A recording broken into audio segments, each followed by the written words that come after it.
Once you've finally found the home that you're interested in putting an offer in, you got to determine your strategy. If this home is an 11 out of 10 and you want it yesterday, that's a good sign. But it also means that it could be competitive. Other people could feel the same way about that same home, right?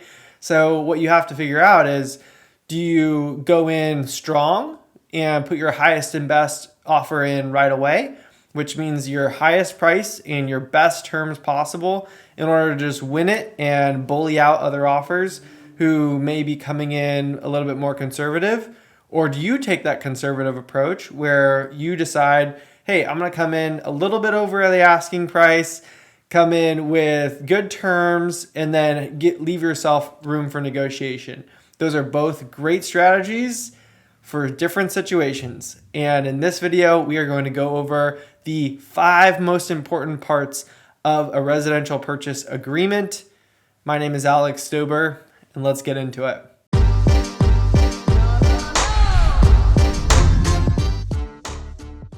What you want to know right away about a property and also the sellers of a property is, well, is it one of those properties where you need a lot of inspections? Are there a lot of things that need to be done to it? Are you buying a fixer, or are you buying a turnkey property, which means you can just move in right away and you don't need to do, well, any work? That's important to know about the property. And something that's important to know about the seller is their motivation. Are they selling because they need to get out of Dodge right away? They need to liquidate their property and they're moving somewhere? Have they already purchased a property? Did they pass away? Is it a trust sale? And all of these different factors actually come together to create the variables that you're determining are most important when you're creating your offer. Hands down, the most important thing is number 1, price. If you are coming in a multiple offer situation and your price is less than ideal, if you're going in under asking and there are 15 offers, good luck. I have seen it countless times where people use the second most important thing, the payment method, and think that coming in all cash actually makes their offer stronger than the offers that are 5%, 6%, 10%. I've seen homes go for 60% over their asking price because of multiple offer situations. So number 1 is price, but price is not the only thing in an offer. That is why it's important, so that you know you need to go after the motivation, figure out what the motivation is of the seller. If they haven't even found their home yet and they are looking at a replacement property and it doesn't close for another 60 days, then I wouldn't say that all cash is the royal flush, if you will, to beat out all other offers. They're probably going to be more interested in price and know that you have certainty of closing. So payment method does help when you're able to go all cash and you don't need to have what the third step is, which is your contingencies. The third most important part about an offer is your contingency periods, your timelines, because those are what give the seller the most amount of certainty that you are going to close. So if you have a great price and a great payment method, you have a loan that you have 20%, maybe 50% down on, that's going to be strong. It's not going to be as strong as an all cash offer. But if an all cash offer needs longer contingency periods, then this is where you can figure out if you're going to be able to compete with that all cash offer. So what are contingency periods? Your contingency periods are the timeline that you have in order to finish different parts of the agreement. The purchase contract is a longer document, and the standard timelines for a purchase contract are you have 17 days to do your inspections, all of your investigations, and you have 17 days to get your appraisal done, and then 21 days to get loan approval, and then in 30 days you would close escrow.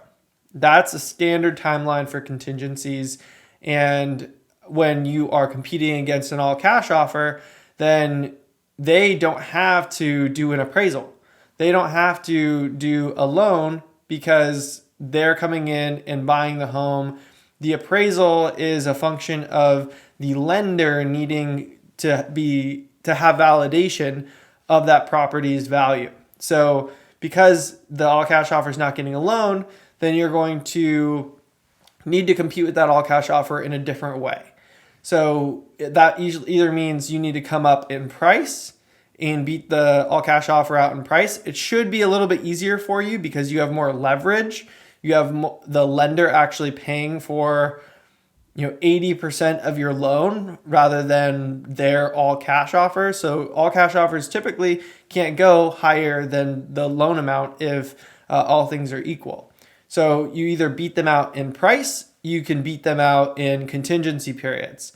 And your contingency periods are controllable if you have a more aggressive strategy with your lender.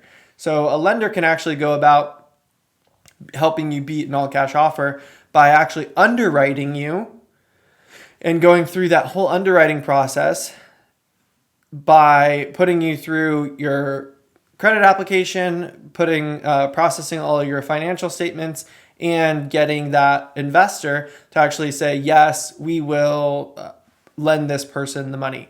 Well, once you go through that underwriting period before you even put your offer in, that allows you to actually move up your escrow date from that standard 30 days to 15 days. Now, most title companies actually don't even like to close in less than 2 weeks. So an all cash offer coming in, typically they'll take 2 weeks as well. So now you're on the level footing and you're going to close at the same amount of time as an all cash offer. And also, that would require you to do an expedited appraisal as well. And that's typically a service that a lender will offer for an additional fee. And if you're competing against 15 other offers in a market like this, or even 3 other offers, then every day that you can move up that closing date saves the seller money on carrying costs, which are their staging costs, if they have any, their taxes, their mortgage, all of these things are all factored into a daily cost for them that they usually tell their agent, hey, this is my goal. I want to be out as fast as possible to save the most money possible. Or even if they don't want to move out as fast as possible, just by you giving them your purchase price and your purchase amount as soon as possible, and then giving them a rent back of an extra 2 weeks to stay in the property after it closes, that gives you an incredible leg up to actually create an advantage for yourself in that negotiation. The final thing that I would say, the 5th step, is the close of escrow. And we just talked about that. If you have a seller that doesn't want to close for 60 days, then it may not be in your benefit to actually want to close the deal in 14 days. And if it's a 60-day escrow, then in that situation, actually an all cash offer wouldn't be as strong as a loan offer because you have a longer period to close. Why would anyone ever want to close in 60 days instead of 14 days? Well, one situation would be perhaps if you're selling your home and you've only had it for a year and 2 months or a year and 10 months, it's a year and 10 months, then you would actually want to wait until the full 2-year period and talk to your tax professional. I'm not a tax advisor, but you would have to pay capital gains and you wouldn't have the $250,000 tax exemption for being an individual and purchasing a home. So if you got a profit of over $250,000 or even under $250,000 within the first 2 years of you owning a home, then you have to pay capital gains on that amount. Whereas there's an exemption, it's $250,000 or $500,000 if you're married, for holding and selling that property after 2 years. Now, all that aside, that is your bread and butter, your price, payment method, contingency period between your investigations, your appraisal, and your loan, plus your close of escrow date. Those are your top 5 ways for you to create a variable mix, a stronger offer in order to win the property that you're looking for. And it's a complicated one, right? There are so many different ways that you can play different hands.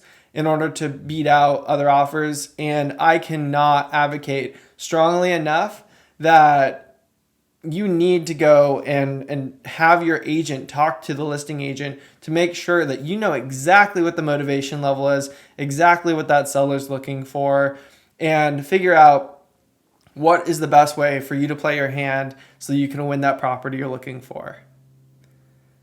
Thank you so much for watching. Please like, subscribe, and hit the bell for notifications for future videos like this. Hopefully this was helpful, and have a great day.